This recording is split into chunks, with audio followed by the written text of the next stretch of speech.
Aaron, you've recently released your book, Define Yourself. Is this something you had burning for a while or more of a sudden itch that needed to be scratched? Yeah, so Define Yourself started when I moved to Sydney in 2014. So my PR girl at the time was like, you need to start writing about the journey of KX.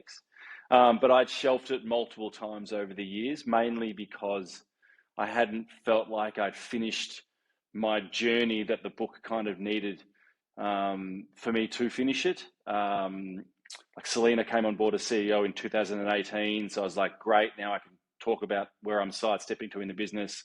COVID came along in 2020, so it's like publishers like you need to write a whole nother chapter on that and the experiences there. A lot of innovation came through in those years as well. So yeah, so I started in 2014, shelved probably 10 or 11 times, and it wasn't until I actually broke my ankle 12 months ago, almost to the day, and I was sitting for obviously a long time in recovery, so that was like, right, now's the time. Last December was the time to really to finish it off and tick the box. Did the process of writing the book make you reflect on any experiences and see them in a different light? Reflect 100%. I mean, the whole book is about the journey of KX, the highs and lows of business, the way I was brought up personally, and how I got into business and founded the style of dynamic Pilates and started KX Pilates as well. The expensive lessons that I made, the people is so important in my journey, because without the people who have been by my side from the early beginning all the way up to the franchise partners that join our brand, um, we just wouldn't be where we are today. So 100% reflection. I'm always reflecting those. So in terms of, did it highlight anything that I might have done differently or whatever, I already knew that. Doing interviews and podcasts and that sort of stuff, it's a common question of what would you do if you had your time over. So it didn't really bring any light to it, but yeah, it was certainly great to reflect. What's something that felt like a failure at the time, but later turned out to be a success or for the best? Yeah, so one of the key things I talk about is innovating either external to your core or internal. And when I first started franchising KX Pilates in 2013, I got my first couple of franchise fees in. And instead of putting that money back into the brand to grow, the entrepreneurial spirit in my brain light bulbs started going off, and I was traveling a lot. This was pre-kids for me, so I was traveling a lot in America and Europe, and I came back going, right, let's start multiple brands under the KX banner. So we opened 6 ballet bar studios under KX. We opened a KX cycle brand similar to Soul Cycle in the US. Launched a retreats company out of Bali, taking clients there multiple times a year, and also an assisted yoga brand as well. So many different things, which were all successful in their own right. But one, I was never really passionate about any of them. My love was still for dynamic Pilates. But two, it took me off the core of the business. So, probably looking at 3 years, over probably $500,000, and the energy and time spent on those, I always think back and go, they weren't failures, but in terms of if I'd put that time, energy, and effort back into the KX Pilates brand, where would I be today? So it wasn't until 2016 when I went to the International Franchise Conference over in Phoenix, America. I listened to the CEO of a barber shop over there, similar to like a Just Cuts. They had 2,500 units in America, and he just got up and talked about innovating within your brand, and that all they do is cut hair, but they do it well and they innovate within it, and that's how they grow, that's how they develop. I literally came home from that trip.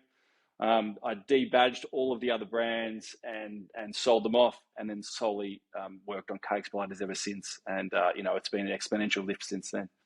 With a young family, life can be a hamster wheel of activities. What measures do you take to keep balance between family time and focusing on business? Yeah, so I have an 8-year-old, a 6-year-old, and a 2-year-old. And for me, um, I'm very grateful in the position that I am in, because I did step out of that CEO role 5 years ago to focus more on my family, more of a founder role, more about relationships, innovation, international. So the things that I really, really love doing, where running a franchise was something that I realized I wasn't very good at, nor did I love doing. So it's all about being present in the moment. So, I don't work incredibly hard these days like I did. I work incredibly hard on my family.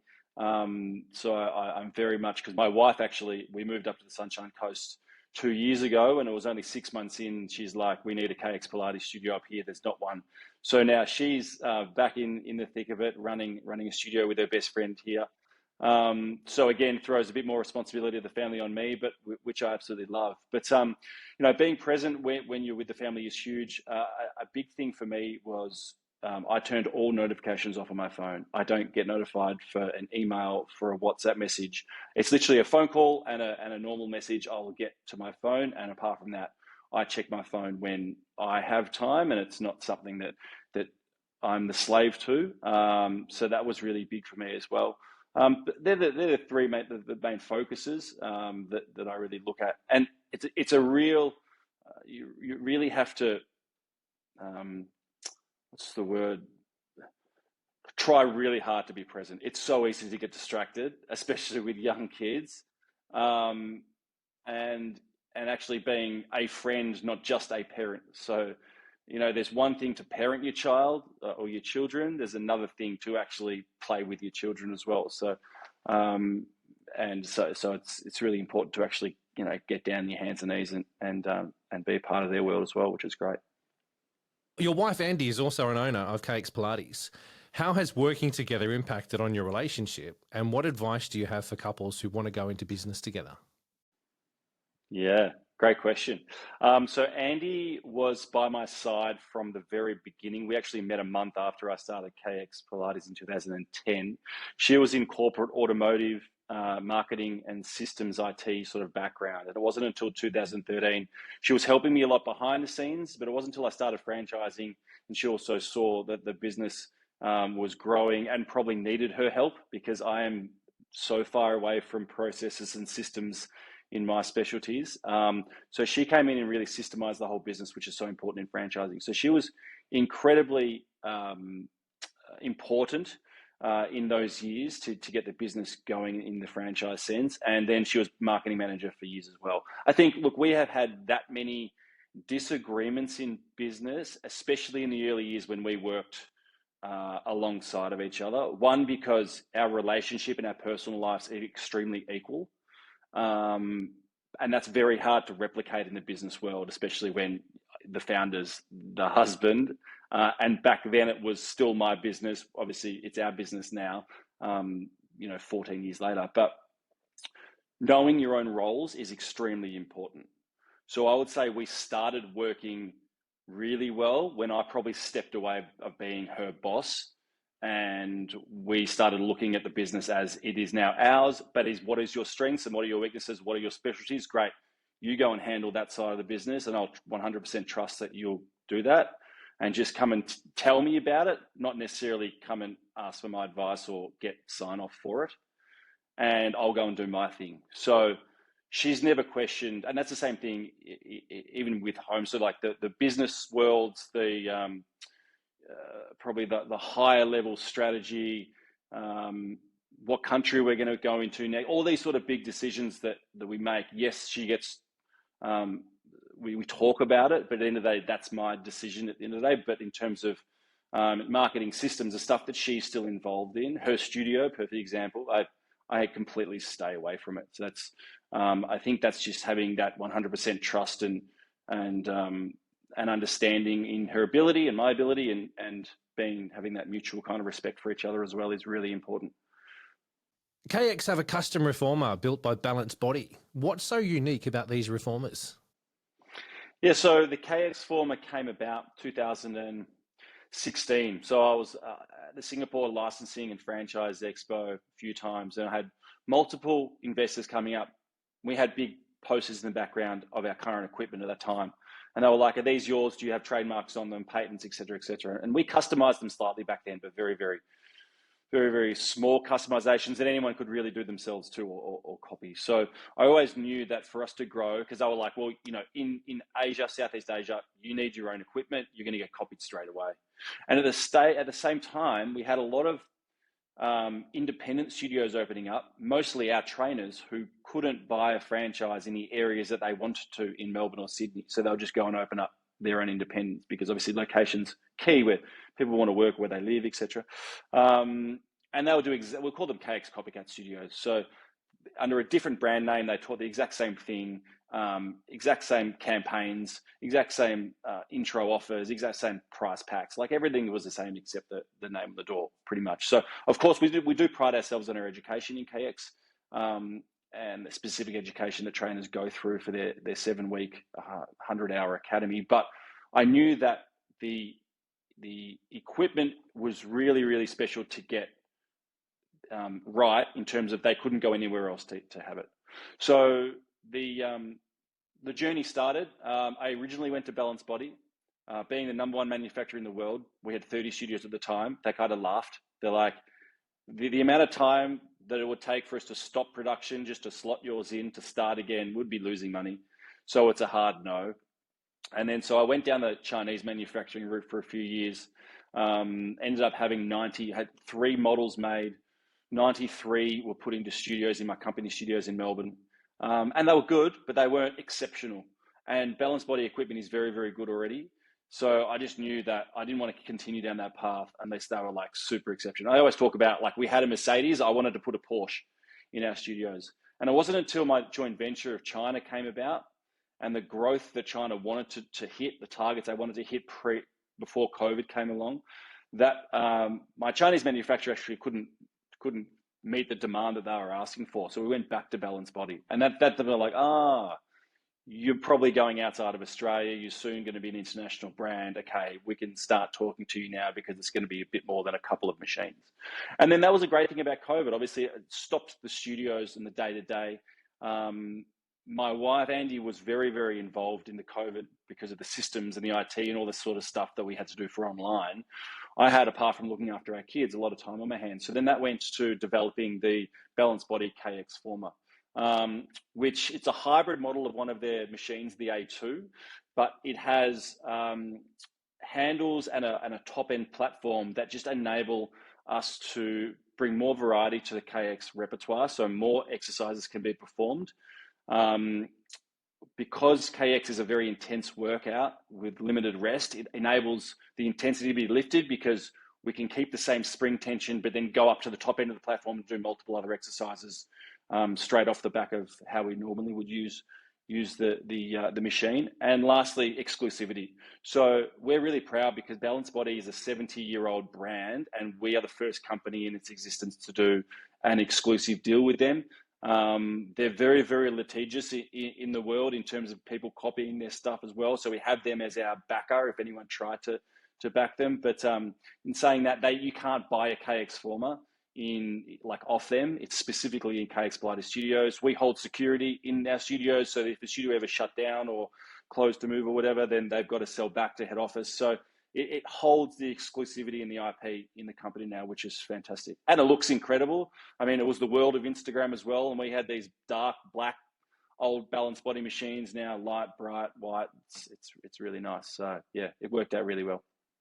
And our studios, I think we're at 95% full of our studios. So obviously we had a transition period of a couple of years. So we're almost there, which is fantastic. What's the biggest misconceptions you see about Pilates? Is it like yoga? First one. Let's look at the last 14 years of KX existence. We started in 2010 when there was a Pilates studio bolted onto every physiotherapy clinic in Australia. That's what Pilates was. It was clinical Pilates. They did one-on-one or small group, 6 people. And that was really because they found that to elongate their client's lifespan by another 10 weeks minimum, they had a Pilates studio, then they could go from physiotherapy to Pilates, which is fantastic for rehabilitation purposes. But exercise Pilates was just not there. Athletic Pilates or high intensity or dynamic Pilates, whatever you want to call it, wasn't there. Reformer Pilates wasn't there. So traditionalists thought of the Reformer as an intermediate to advanced apparatus to use. So you always started on the floor, which is why in every big box gym there was floor Pilates. Floor Pilates is quite boring. You walk out of, after a couple of weeks, you walk out going, I didn't really feel like I had a workout then, because it's still that generic sort of level. So there were a couple of brands like our competitor Studio Pilates. That's a more generic reformer. They'd been around for a couple of years prior to us, but again, they taught generic reformer. So it was for anyone coming in. The intensity, like KX, wasn't there. The sequencing in our repertoire wasn't there. They teach off screens, so again, very different to us. When you'll never see a screen in KX Pilates, the instructor, it's an instructor-led class. So there's many different things about the world of Pilates which we live in at the moment, but the awareness is the big thing, because the Pilates world is very black and white. So you're either doing it right, like for the classical traditionalists, you're doing it right or you're doing it wrong, and there's nothing in the middle, which is probably why we gained popularity when I was in London teaching dynamic Pilates there, because it started in America and London was kind of there with Joseph Pilates back in the day. And it was a very elite, very illustrious world. And if you were doing it wrong, then, how dare you sort of thing. So we were the rebellious ones that were grabbing an apparatus, putting it into a fitness environment, and people loved it. So I used to laugh at it. It probably worked really well with my personality too, because I was always doing things outside of the norm. I challenged the box all the time, thinking outside of it. So that's why it really worked for us. So awareness is still number one. I think we did, the marketing team last year did research. I think only 17% of the population know what reformer Pilates is, which is just crazy. So, but I mean, it's the world that I live in. So awareness is still number one, but I think it's slowly getting in there. I think it's never been as popular as it is today. The whole deal with low impact but high intensity is huge, because you look at all of your other brands like the F45s of the world, or the CrossFits, that sort of stuff. And don't get me wrong, I'm a big CrossFitter myself, but it's very, very easy to get it wrong, get injured, or as we age as well, it's just not the right thing for our body, or that people get obsessed with the sport, so they do it 6 days a week when your body should really be only doing it 3 days a week. So there's a lot of different things there. So Pilates is definitely still on the up, and it's for all different levels, which is incredible, all different age groups, which is incredible. But yeah, no, that low impact, high intensity is what's really important.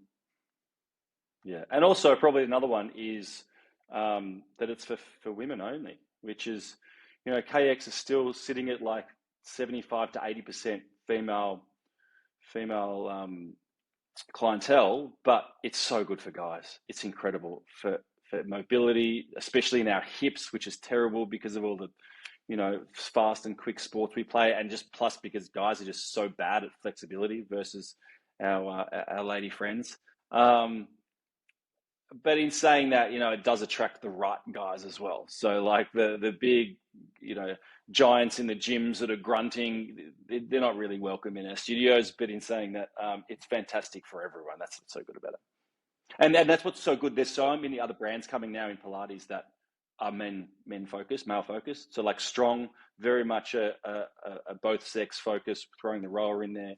One of my franchise partners who sold out, it's opened platform in Adelaide, again very much male focused too. Got heavier weights in his reformer classes, so it's just great that there's so many different options for people. You recently opened up applications for a $20,000 travel grant to support one lucky entrepreneur. What was the response like? It was incredible.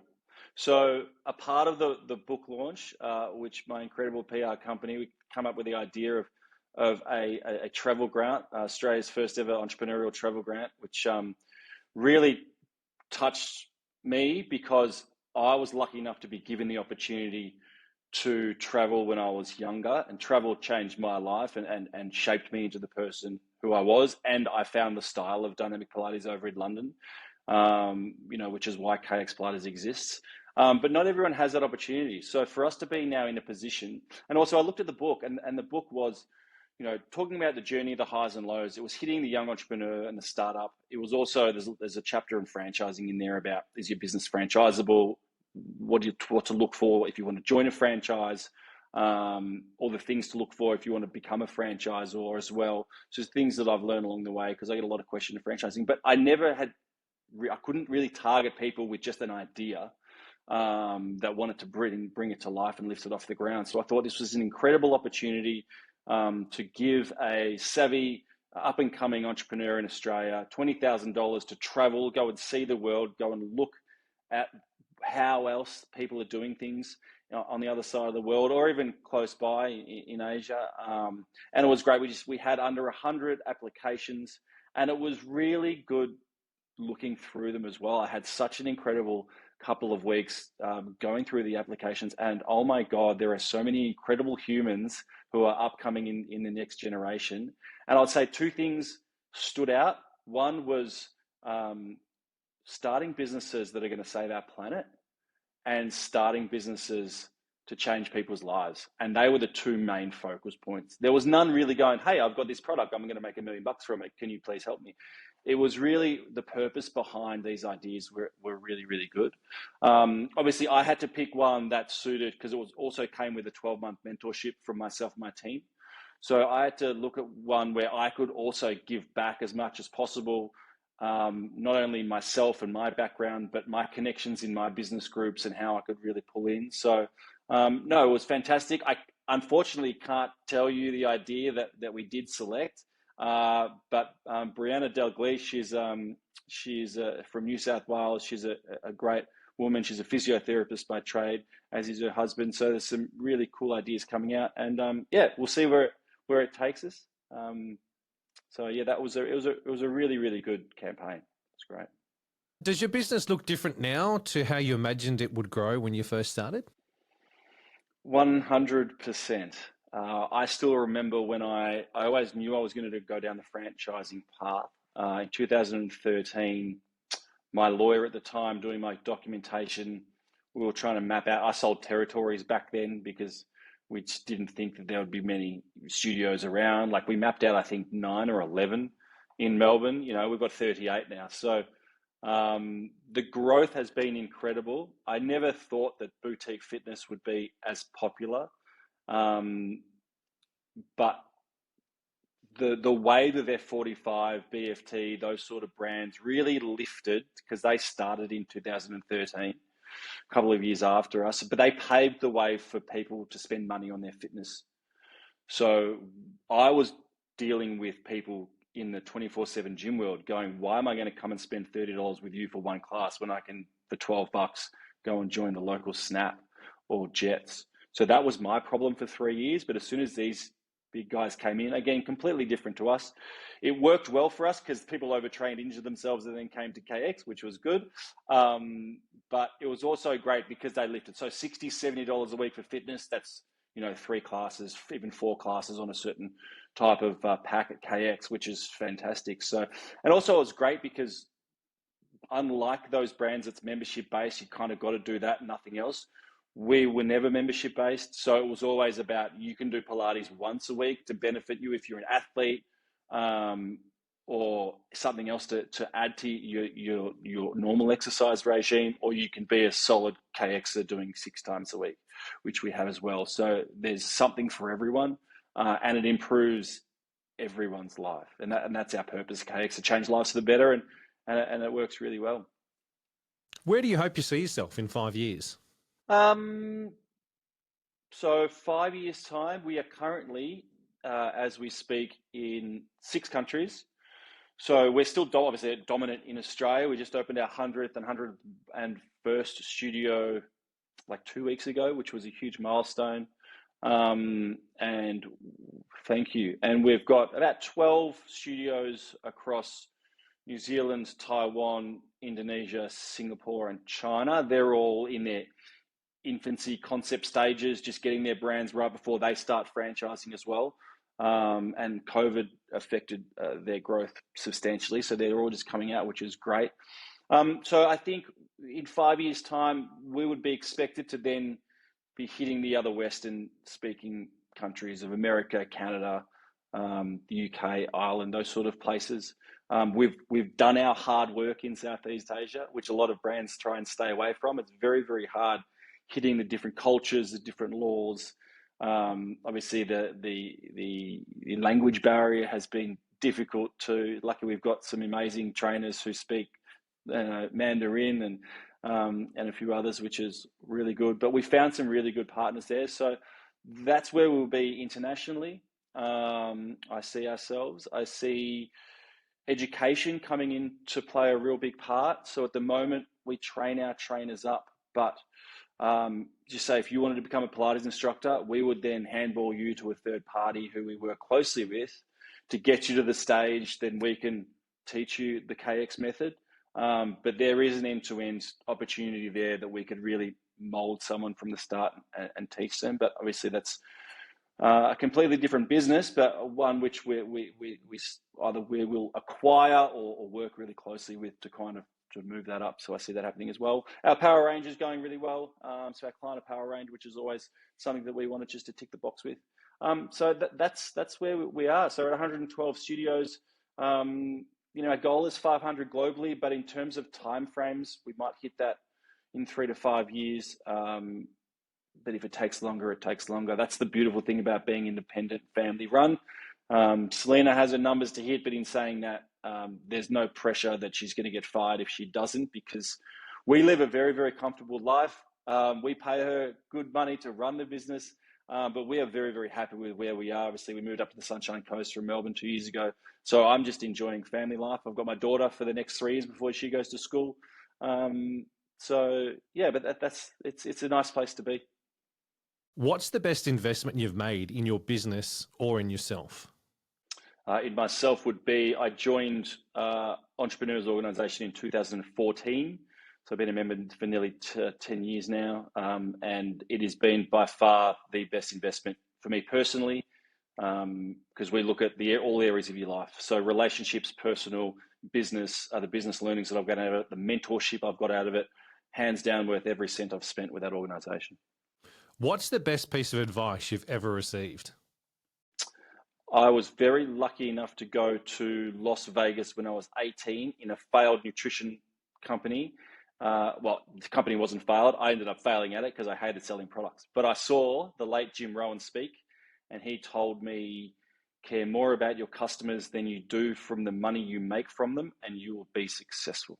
And I've thought about that quote nearly every day of my life since. Business milestone that made you proud? 100 studios internationally was hit with my wife opening KX Noosa in February this year, which was pretty special.